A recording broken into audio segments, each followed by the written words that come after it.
Meeting घेतली होती काल. आपल्याला सगळ्यांना माहिती आहे पत्रकार मित्रांनो, मागचे गप्पा बसा. पुण्यामध्ये काल पण अचानक ठराविक काळात भरपूर पाऊस पडला. स्वतः आयुक्त वेगवेगळ्या ठिकाणी पीएमसी कमिशनर भेटी देत होते, पाहणी करत होते. तसंच ट्रॅफिकच्या बद्दल पीएमसीचे पुण्याचे आयुक्तांना पण सांगितलं होतं, ते पण पाहणी करत होते. काही वेळातच पाणी ओसरलं, अशा प्रकारची परिस्थिती झाली. मध्ये तुम्ही सगळ्या मीडियानी हिंजवडीला जे काही दाखवलेलं होतं त्याच्या मागचं काय कारण आहे आणि त्याला काय आपण पुढची गोष्ट केली पाहिजे, म्हणजे तो प्रश्न आहे. MIDC, PMRDA, PCMC अशा 3-4 एजन्सीच्या संदर्भातला प्रश्न आहे. तर त्याच्याही बद्दल काय मार्ग काढायचा याच्याबद्दलची चर्चा आम्ही करून पुढे जायचं ठरवलेलं आहे. त्याच्यानंतर तुम्हाला माहिती आहे की मागे तुम्ही सगळ्यांनी आपण अनेकदा 2020ला जो करोना आला, त्या करोनानी काय सगळं जगाला वेढलेलं होतं, राज्याला वेढलं होतं, देशाला वेढलं होतं, पुणेकरांना वेढलं होतं. आणि त्यावेळेस आपण दर आठवड्याला मीटिंग घ्यायचो आणि त्याच्यातून सगळी यंत्रणा सगळ्यांना कामाला जबाबदारी देऊन लावायचो आणि ते याच्यातून आपण बाहेर पडलो. परंतु आता पण करोनाच्या पार्श्वभूमीवर काही देशामध्ये पेशंट आपल्याला बघायला मिळाले. त्यात सगळ्यात जास्त पेशंट केरळमध्ये बघायला मिळाले, महाराष्ट्रात पण आहेत. पण आपल्या इथं पुणे पुरतं, पिंपरी चिंचवड पुरतं बोलायचं झालं तर सगळं कंट्रोलमध्ये आहे. राज्याच्या बद्दलचा आढावा दर आठवड्याला कॅबिनेटच्या दिवशी मुख्यमंत्र्यांच्या उपस्थितीमध्ये दिला जातो, आम्ही घेतो. आणि स्वतः आमचे प्रकाश आंबेडकर या खात्याचे मंत्री, त्यांनी पण सतत ह्याच्यावर ते लक्ष ठेवून आहोत. आता इथं विविध प्रतिबंधात्मक उपाययोजना आणि कारवाई याबद्दलची आढावा बैठक घेतली होती की जिल्हा परिषदेच्यांनी काय केलं पाहिजे, CS म्हणजे सिव्हिल सर्जननी काय केलं पाहिजे, DHO असेल, दोन्ही आपल्या कॉर्पोरेशन असतील, कॉर्पोरेशनचा आरोग्य विभाग असेल, या सगळ्याच्या बद्दल आम्ही विभागीय आयुक्त आणि बाकीचे सगळ्या अधिकाऱ्यांची बैठक घेतली आणि त्याच्यातनं चर्चा करून ज्या काही त्यांनी सूचना दिलेल्या आहेत. आणि नागरिकांना तसं घाबरून जाण्याचं काही कारण नाही, पण ज्यांची वय जास्त आहेत, वयस्कर लोक आहेत, त्यांनी काळजी घेण्याची गरज आहे.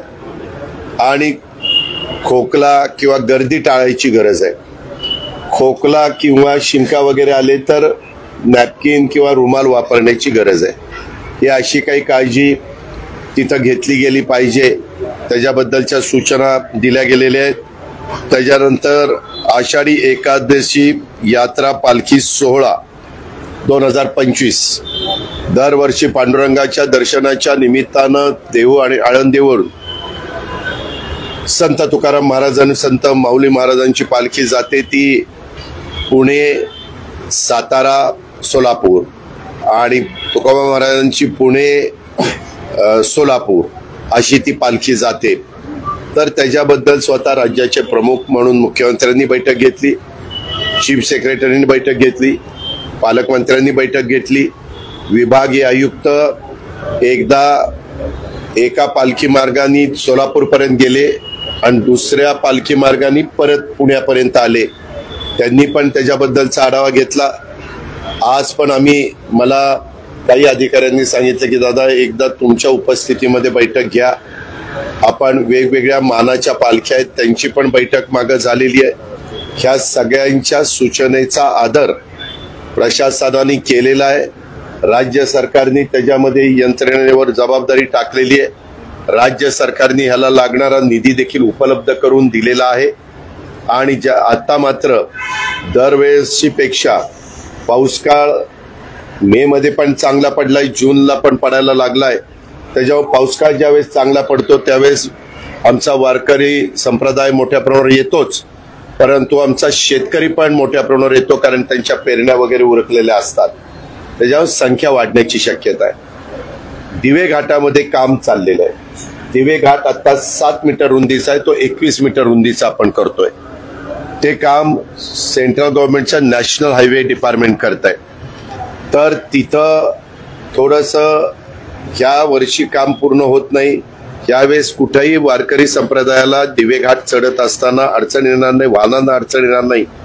वर लोक बघा घाटावर वर बसून डोंगरावर बघत असतात, तिथून कुठला दगड वगैरे ढासळू नये, कारण तो एवढा काही कठीण हे नाहीये, खडक नाहीये, तो हार्ड रॉक नाहीये. त्याच्यामुळं तिथं जी काही खबरदारी जे अनधिकृत बोर्ड आहेत म्हणजे फ्लेक्स लागतात ते, जाहिरात लागतात त्याच्याही बद्दल सांगितलेलं त्या सगळ्या काढून टाकायला, आणि ज्या ऑथोराइज आहेत त्यांचं आपण स्ट्रक्चरल ऑडिट करून घ्यायला सांगितलेलं आहे. या अशा बऱ्याच गोष्टी आजच्या चर्चेतनं पुढे आल्या आणि त्याच्याबद्दलची बरीचशी चर्चा आम्ही केली. आणि त्याच्या ज्या काही सूचना, इव्हन आपली टाटाची रेल्वे, आपली ते मेट्रो पुण्यात शिवाजीनगरहून सिंजवडीला जाते, तिथं पण मध्ये काम, कारण पुण्यात जे एकदा दोन्ही पालख्या आल्या, मला वाटतं 19 का 20 तारखेला बहुतेक पुण्यामध्ये आहेत, तर त्यावेळेस पुण्यातनं बाहेर पडताना वारकरी कुठल्याही रोडनी बाहेर पडून मग आपल्या जेजुरी रोडला लागतात माऊलीच्या पालखीला हडपसरवरून, आणि इकडं हडपसरवरून इकडं पाटस रोडला लागतात. त्याच्यामुळे त्या सगळ्याचा आढावा आम्ही तास दीड तास घेतला. दोन्ही कलेक्टर आपले ह्याचे सोलापूर आणि सातारचे कलेक्टर, सीओ, एसपी असे सगळे तिथले हजर ठेवलेले होते व्हीसीवर, आणि बाकीचे इथं होते.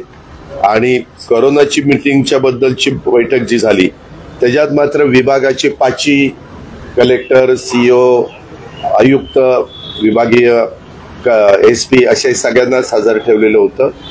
तेही व्हीसीवर आम्ही ती मिटिंग घेतली. त्यांचं पण काय म्हणणं आहे त्या 4 जिल्ह्यांचं ते पण ऐकून घेतलं, आणि त्याच्यातून काय पुढं कसं जायचं त्या सूचना दिलेल्या आहेत. आणि ही आषाढी एकादशीची पण यात्रा, पालखी सोहळा हा व्यवस्थितपणे पार पाडला जावा, तिथं कुठल्याही प्रकारची अडचणी नाही. यावेळेस आम्ही काही चेंजेस केलेले.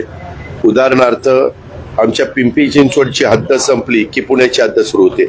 हद्द संपली की तो पोलीस आमचा विभाग तिथला लगेच बाजूला जातो, दुसरा येतो. आम्ही त्यांना म्हणलं की तुम्ही थोडंसं पुढपर्यंत जावा. प्रत्येक पिंपरी चिंचवडनी पुण्याच्या हद्दीत पण अर्धा किलोमीटर 1 किलोमीटर जावं. पुणे शहरावाल्यांनी ग्रामीणमध्ये पण अर्धा 1 किलोमीटर पुढे जावं. पुणे ग्रामीणवाल्यांनी पण तिकडं अर्धा 1 किलोमीटर पुढं साताऱ्यामध्ये शिरावं. साताऱ्यावाल्यांनी पुढं सोलापूरपर्यंत जावं, असं आम्ही नियोजन केलेलं आहे. म्हणजे मधल्या काळात ज्यावेळेस हद्द संपते त्यावेळेस लगेच हे म्हणतात नाही आता माझी हद्द संपली, आणि ते पुढचे नाही आले की मग पंचायत होती. तर त्या गोष्टी सगळ्यांनीच एकोप्याने मान्य केल्या, आणि त्याच्यामध्ये व्यवस्थित चर्चा होऊन आम्ही या सगळ्याच्या अडीअडचणी दूर करण्याचा निर्णय घेतला. आणि जी जबाबदारी त्या टाटावर टाकलेली आहे, त्यांना सांगितलंय की सोमवारपर्यंत हे झालं नाही, सोमवारपर्यंतची मुदत त्यांनी घेतलेली आहे. आज सुट्टी आहे, उद्या सुट्टी आहे, जरा सुट्टीच्या वेळेस काम ट्रॅफिक कमी असल्यामुळे जास्त करता येतं. तर त्यांना जे काही अडथळे ते दूर करायला सांगितलेले ते त्यांनी दूर केले नाही. पालखीपर्यंत ते उरकलं नाही, पालखी आपल्या शहरात येईपर्यंत, तर त्यांना 10 कोटी रुपये दंडाची नोटीस मी PMRDAचे योगेश मसेंना द्यायला सांगितलेली आहे. त्या प्रकारे त्यांना नोटीस आता जाईल. त्यांना त्यांची पण लोक होती. म्हणजे काय होतं, एकदा आर्थिक दोषीच लागणार म्हणल्यावर माणूस जरा काम हातपाय हलवून करतो. अशा प्रकारे ह्या सगळ्या गोष्टी आपण केलेल्या आहेत. दुसरी गोष्ट, आज आम्ही PTP ट्रॅफिक ॲप हे पण त्या ठिकाणी उद्घाटन केलं. म्हणजे पुणे सिटी ट्रॅफिक पोलीस, त्याला PTP असं शॉर्ट फॉर्म केलेला आहे. आणि त्याच्यामध्ये मनोज पाटील आणि आपले कमिशनर पुण्याचे, त्या दोघांनी प्रेझेंटेशन दिलं. ती फार चांगली ॲप केलेली आहे. त्या ॲपचा उपयोग पत्रकार मित्रांनो तुमच्या मार्फत मला पुणेकर नागरिकांना सांगायचं आहे की निश्चितपणे सगळ्यांना होईल. उद्याच्याला कुठंही झाड पडलं, ट्रॅफिक जाम झालं, कुठंही काही झालं तरी ते खड्डे वगैरे सगळे त्याच्यामध्ये घेतले. तर तो जर कळवलं तर त्याच्यात आपले आयुक्त, पुणे महानगरपालिका आणि पोलीस दल असं पण कोऑर्डिनेशन केलेलं आहे. जी कामं खड्डे पडलेले किंवा झाड पडलेलं हे ट्रॅफिकच्या लक्षात आणून दिल्यानंतर ट्रॅफिकवाले लगेचच त्यांना पास ऑन करतील पीएमसीला, आणि पीएमसीची लोक जाऊन ते ताबडतोब तिथलं जे काम व्यवस्थित करून देणं गरजेचं असेल ते त्या ठिकाणी करून देतील. अशा प्रकारची ॲप आपण आज त्याचं अनावरण केलेलं आहे. त्याचबरोबर आता पुणे मॉडेल स्कूल आणि मॉडेल PSC आणि उत्कृष्ट शिक्षक पुरस्कार हा आपला गणेश कला क्रीडा मंच इथं आपण कार्यक्रम तुमच्याशी बोलल्यानंतर जाणार आहे. मला तिथं जायला थोडासा उशीर झालाय, पण मी त्यांना सांगेल पत्रकार मित्रांच्यामुळे मला उशीर झाला, कारण शिक्षक वर्ग तिथे येणार आहे आणि मी वेळेला किती महत्व देतो आपल्याला सगळ्यांना माहिती आहे. तर आपण चांगल्या प्रकारे आपल्या पुण्या जिल्ह्यातल्या जिल्हा परिषदेचे मॉडेल स्कूल आणि मॉडेल PSC जे आपले डुडी म्हणून कलेक्टर आहेत त्यांनी पूर्वी साताऱ्यामध्ये आणि सांगलीमध्ये केलेलं होतं आणि त्याचं कौतुक आम्ही सगळ्यांनीच केलं. जे चांगलं आहे ते चांगलं आहे म्हणूनच त्यांना मी इकडे घेऊन आलो. आता तिकडे फार चांगलं केलं, आता या म्हणलं पुण्यात करायला आणि हो मला माहित. तर या पद्धतीनं आपण ते करतोय. जिथं जे चांगलं असेल ते चांगलं इतर पण ठिकाणी राबवलं गेलं पाहिजे. आमच्या मुख्यमंत्र्यांची, एकनाथरावांची, माझी, आमची सगळ्याच मंत्रिमंडळाची अपेक्षा आहे. या पद्धतीनं ह्या गोष्टी झालेल्या आहेत. दादा, मान्सून पूर्व पाऊस जर तुम्ही जो उल्लेख केला ना की अनेक ठिकाणी जास्ती पाऊस पडलाय गेल्या मागच्या 8 दिवसापूर्वी आणि काल देखील, या संदर्भात काही बैठकीत पूर्ण सूचना दिल्यात तुम्ही? त्या बैठकीत असं ठरलं, काल जो दिवे घाटात पाऊस पडला त्याचे व्हिडिओ पण आलेले आहेत, क्लिपा पण फिरतात. ते पाणी कडेला ह्याच्यात मावलं नाही साईड गटरमध्ये, तर तिथं जिथं कुठं अजून JCBनी पोकल्यांनी काम करावं लागेल ते करण्याच्या सूचना दिलेल्या आहेत. आज नॅशनल हायवेचे पण लोक होते, घोडके VCवर होते आणि बाकीचे अधिकारी इथं होते आणि आपले चीफ इंजिनियर अतुल चव्हाण आणि त्यांची पण सगळी टीम होती. एक आहे, आज सुट्टीचा दिवस असताना पण बहुतेक सगळे अधिकारी वेळेमध्ये सगळे हजर होते, जसं तुम्ही वेळेत आलेले आहे तसं. तर ऐका जरा, ऐकायला सिगरेट मध्येच बडबड नको करू. तर त्यामध्ये आम्ही सगळ्यांनी सिरियसली ह्या सगळ्या गोष्टी घेतल्या आणि त्याची चर्चा केली आणि काही चांगल्या उपयुक्त सूचना पण केल्या, त्याचाही आम्ही अंतर्भाव केला आणि ह्या सगळ्या बैठका पार पाडलेल्या आहेत. बोला.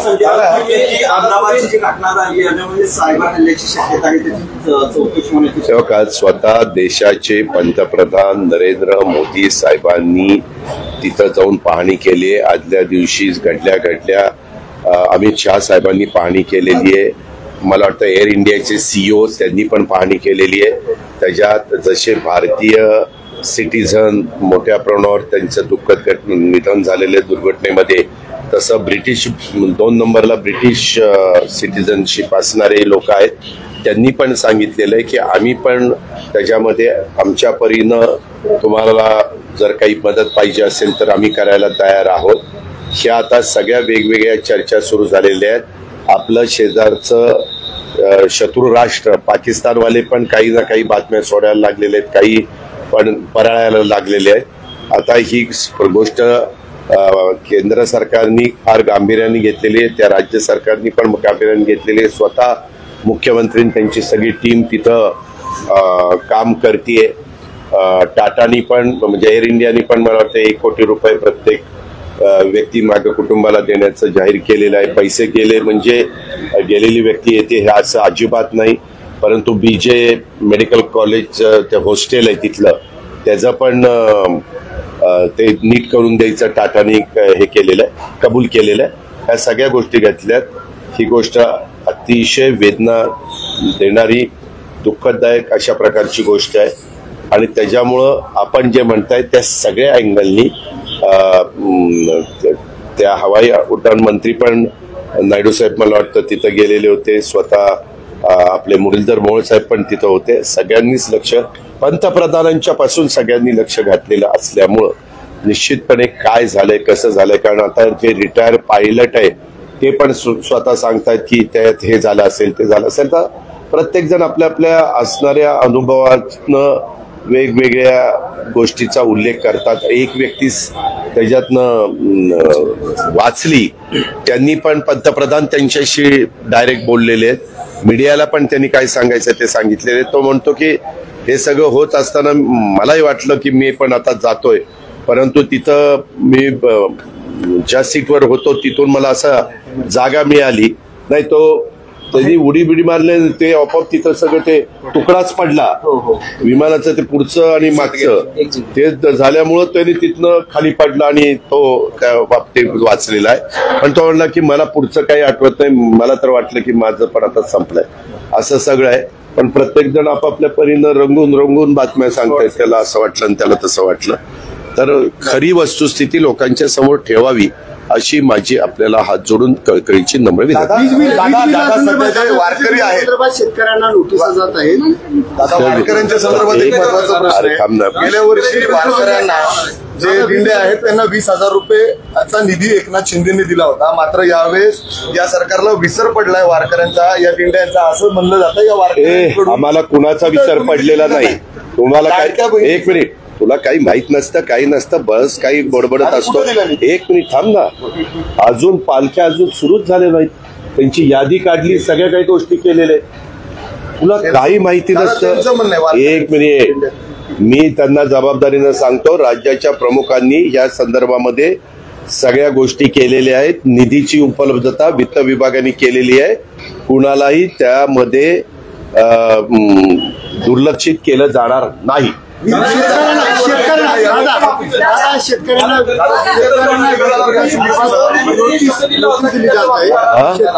मला दाखव नोटीस, मला नोटीस दाखव.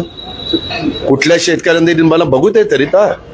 3 हॉर्सपॉवर, 5 हॉर्सपॉवर, 7.5 हॉर्सपॉवर ह्या शेतकऱ्यांना नोटीस दिलेली असेल तर मला दाखव.